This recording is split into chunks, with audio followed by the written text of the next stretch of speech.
Are you going to Granada in southern Spain? Based on our own trip, we're going to show you some of the very best things you can see and do on a 3-day visit. Along the way, we'll incorporate valuable tips, and at the end of the video, we'll add extra practical information to help you feel well prepared for your own Granada trip.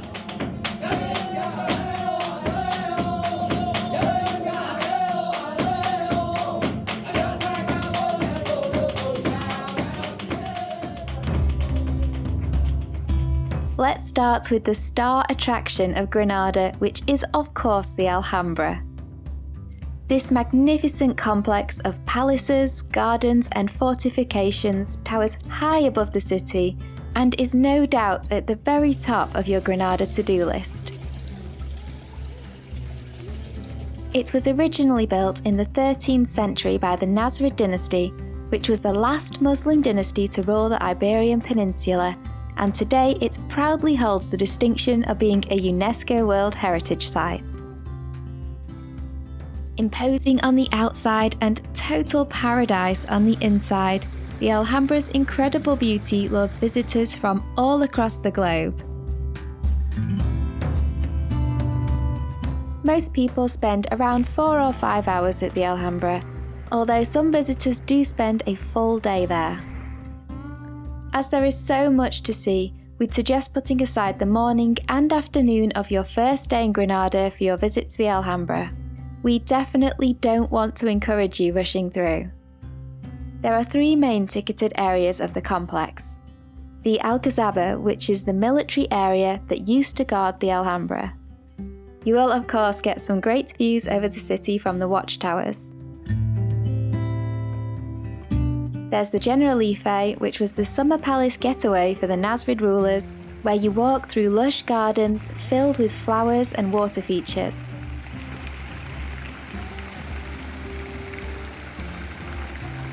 And of course there is the Nasrid palaces. This has to be the most beautiful part of the Alhambra and certainly the part of the complex that you really don't want to miss. There are a few things you'll want to know before visiting the Alhambra, so we've included a section on the Alhambra in the practical information section at the end of this video. I've also created a map of all the attractions mentioned in this itinerary and linked it in the description below, and when it's ready I'll also include a free written travel guide for bonus planning information.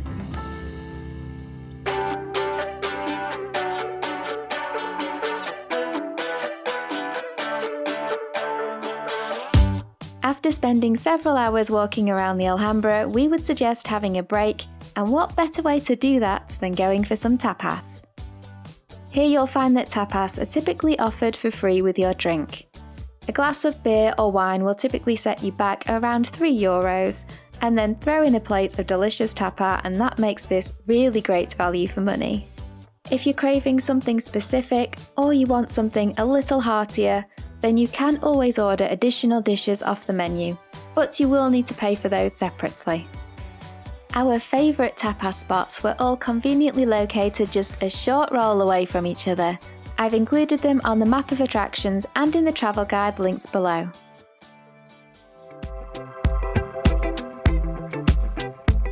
Extend your leisurely break by heading to one of Granada's bustling plazas. Give your tired feet a rest, enjoy the moment, and watch the world go by.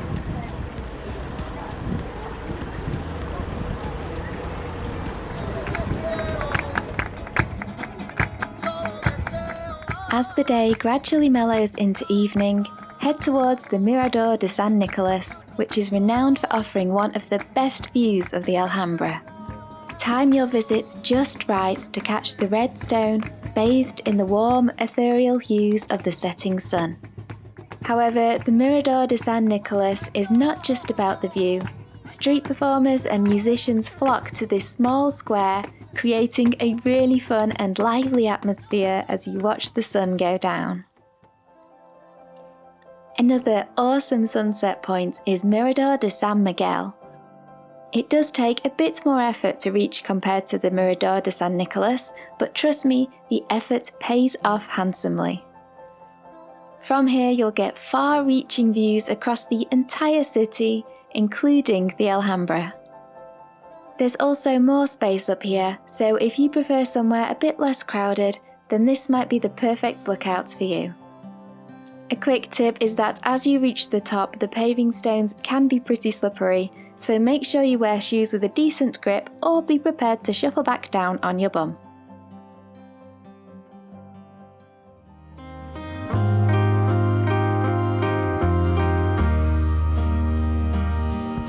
Let's start day 2 exploring the Albaicín, which is Granada's picturesque Moorish quarter. Stroll up and down the hilly cobbled streets where every turn reveals hidden treasures, from Islamic houses and gardens to cafe-lined squares. For us, one of the best things about exploring the Albaicín was unexpectedly stumbling across numerous viewpoints along the way, so keep your camera to hand. I'll add all the places I'm showing you to the map of attractions that is linked in the description, but the highlights for us were probably the 11th century baths, Palacio da El Horra, I'm sorry, I really can't pronounce that one, which is a 15th century residence of a Nasrid queen, and Casa del Chapiz, which is a Moorish style house with really pretty gardens. Some of the attractions are included in the Andalusian Monuments ticket, which you can either buy online when you purchase your Alhambra ticket or in person from any of the monuments on the day. Make sure you check opening hours as many attractions close for a few hours during the afternoon.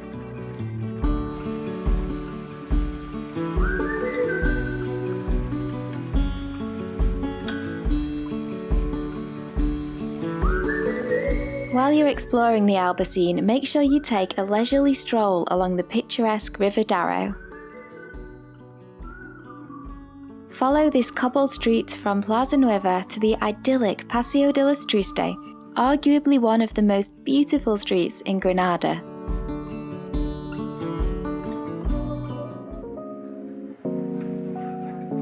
Take a walk down Calle Elvira. Start at the gate of Elvira and follow the sweet aromas down a street lined with tea rooms. Take a break to sample fragrant teas and delicious Middle Eastern dishes. We stopped at a cozy tea room that was on a lively, pretty street just off Calle Elvira. We tried fresh mint tea and a selection of desserts, baklava, a chocolate nest, as well as pianono, which is a sweet sponge cake from Granada. It's really good. One thing to know is that the tea rooms tend to not open until at least 12, so don't try to visit a tea room in the morning.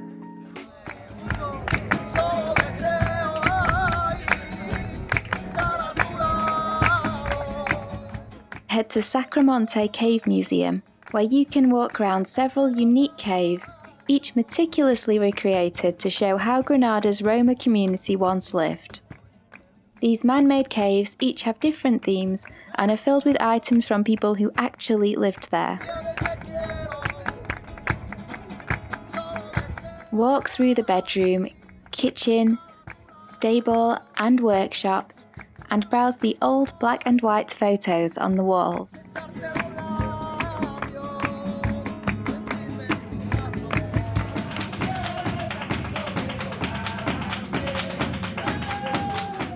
That night experienced the raw emotion, soul-stirring music, and passionate dance of a live flamenco show.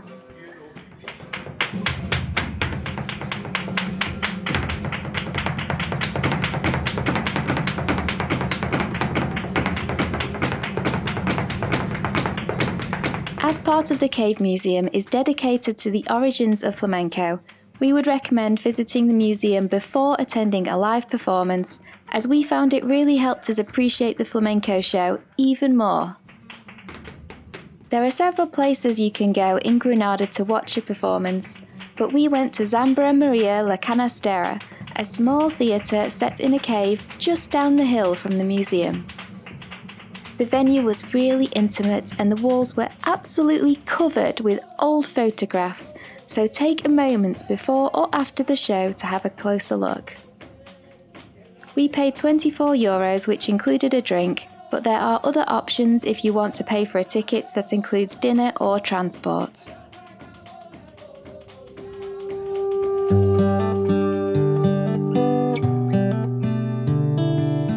Start your morning with what has to be our favourite local breakfast, pan con tomate, which is bread with tomato. This beloved Spanish classic is a simple yet flavourful dish that consists of toasted bread rubbed with garlic and tomatoes, drizzled with olive oil, and sprinkled with a pinch of salt. You can get different toppings like cheese and ham and tuna, which might cost you a little bit more, but the classic tomato was our personal favourite. 2 cafes we would recommend for breakfast are Mumo Cafe near the cathedral and Café for Gatos in the Albaicín.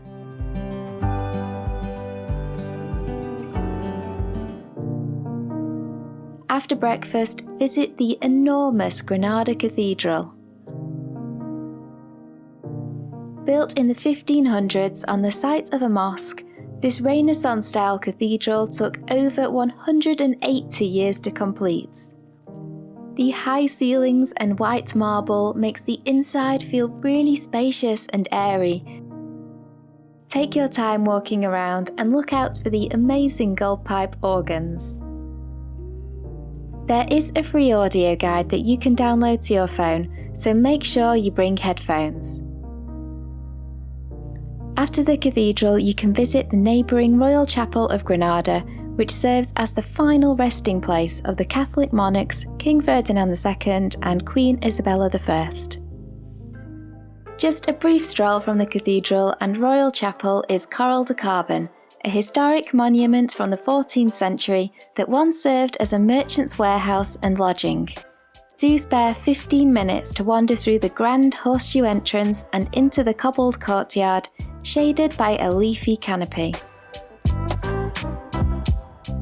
Across from Corral del Carbón is the Alcaicería, once the epicentre of Granada's silk trade, now transformed into a lively market teeming with crafts and very touristy souvenirs. To be honest, the shops do start to get pretty samey and not all the items are made quite as well as others, so we didn't linger for too long. Still, I think it's worth a quick look around.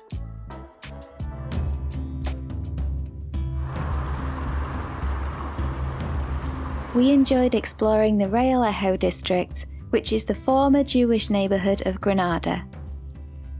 Here you can find the works of the famous street artist Raúl Ruiz, who is known by the nickname El Nino de las Pinturas.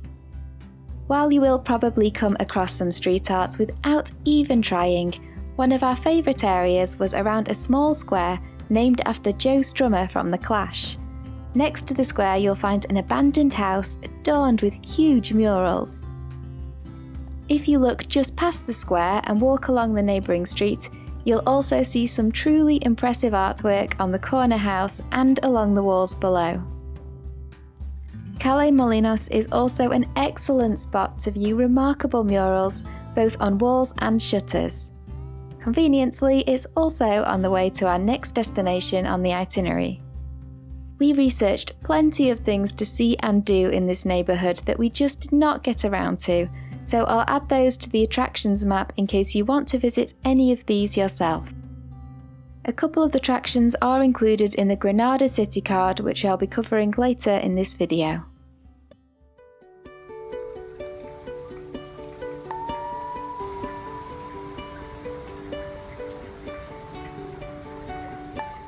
Carmen de los Mártires is a romantic set of gardens filled with plants, trees and flowers, as well as elegant fountains and ponds. It's really quiet here, so perfect if you're looking for a bit of tranquility on your otherwise busy city break. The gardens close in the afternoon and reopen at 6 p.m, so depending on the time of year, if you aim to get there around 6, then you can experience how pretty they look in the early evening light.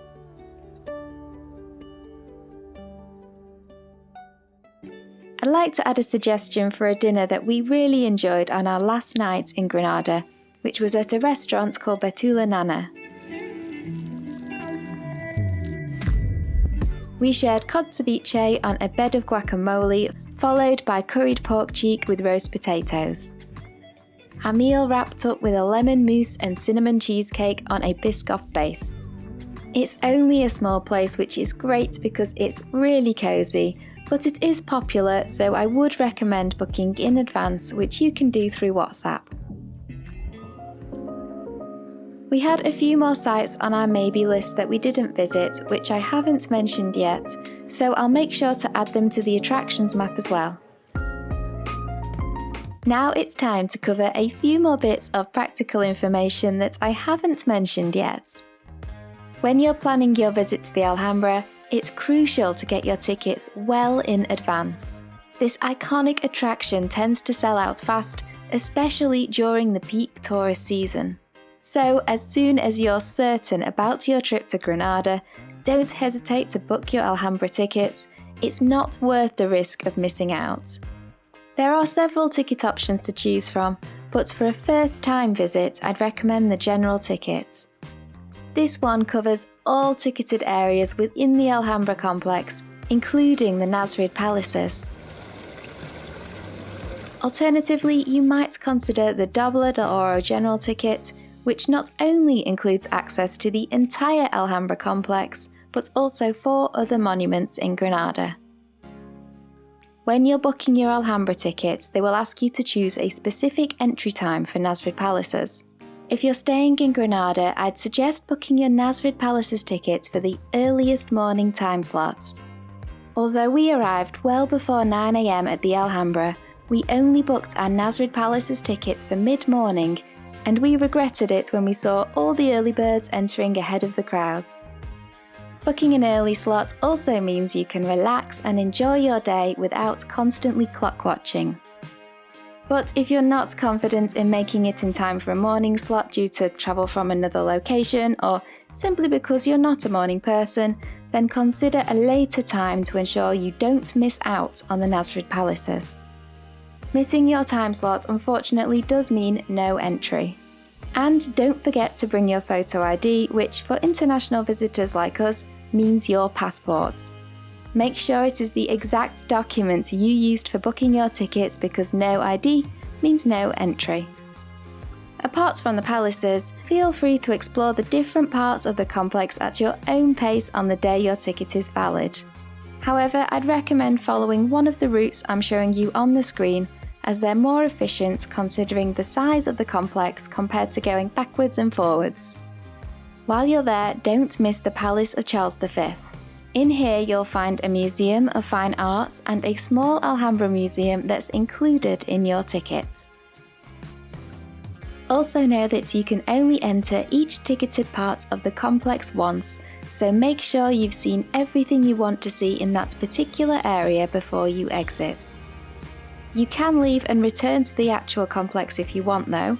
So if, for example, you want to visit the palaces and the Alcazaba, leave for a midday break to take a snooze or fill your face with tapas, and then return to visit the Generalife later in the day, then that is perfectly fine. Be aware of opening hours of attractions and restaurants. While most major attractions are open all day, smaller ones may close for a few hours in the afternoon, so do double check their schedules. As for restaurants and tapas bars, they typically open between 1 and 4 PM, close during the late afternoon, and then reopen around 8 PM or sometimes even later. Also keep in mind that in August some shops and restaurants might close as business owners take their own holidays. Your main options for getting around Granada are walking, bus or taxi. Apart from the taxi we took from the main bus station to our apartment in the lower Albaicín, we walked everywhere that we've shown you in this itinerary. So if you typically prefer to walk between sites on holiday, then you can do this in Granada. However, we do like to walk a lot on holiday and Granada is pretty hilly, so if you would prefer to take things a little easier, then the buses are your best option.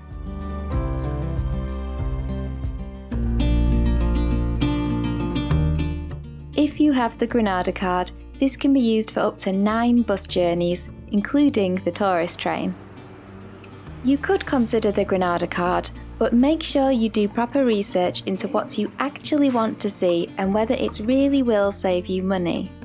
This pass could be worth it if you plan on visiting multiple attractions over the course of a few days and you plan on using public transport, but it's important that you work out whether your visit to Granada is long enough to take in enough attractions to get your money's worth versus buying tickets individually, whether the pass covers enough attractions that you plan on visiting, and whether you plan to book guided tours, which may make the pass redundant. If you only have a day or two in Granada, I think it's unlikely that you'll visit enough attractions to justify the cost, but do take a look. I won't cover all the different areas to stay in Granada, but I did want to mention that we stayed in an apartment in the lower Albaicín, which we really liked because we were close to a lot of the main sites, but we were also in our favourite bit of Granada because the Albaicín is really pretty. If you do stay in the Albaicín though, then remember that there are a lot of stairs and steep lanes. If you're going on a bigger trip to Spain that's covering more places than just Granada, then we do have some more videos from Spain that you might want to watch, so I'll link them here and in the description below. Thank you for watching our Granada travel guide.